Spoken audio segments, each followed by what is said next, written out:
6, yes. Okay, I'm just going to do a quick shoulders down. that's perfect.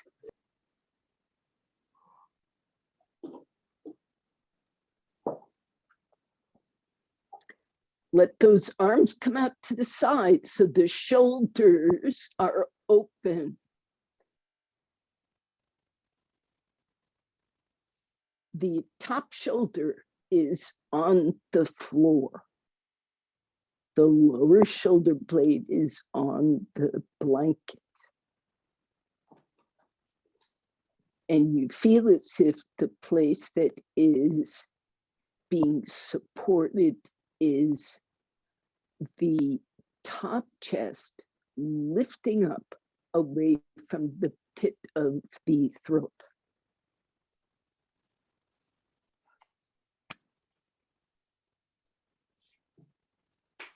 It is 9:17.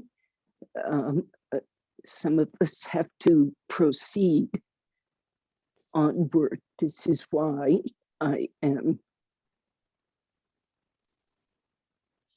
speaking about Setubandha Shavasana, that I can feel safe with you in. So Marcia, is it okay with you if I move on to my next class? Okay, so you be safe there and do give yourself Shavasana. And that goes for Cheryl. Now watch, Cheryl, the sacroiliac space. Remember, I think it was Birshu who said stretch from your ribs, that's where your hands are, to your knees, and see if that back body straightens up. You're in a slight back bend. So I'm after some part, maybe it's the hamstring. And I was doing Birshu's thing of skip the hip joint when it's a problem, connect the ribs to the knee.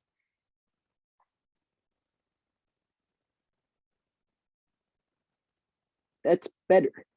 How's your breathing?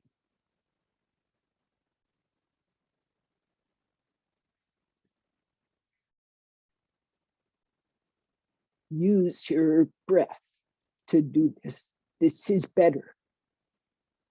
I don't know if it's better for you, but it's outwardly better. Okay.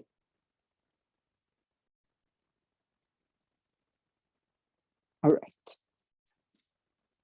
I am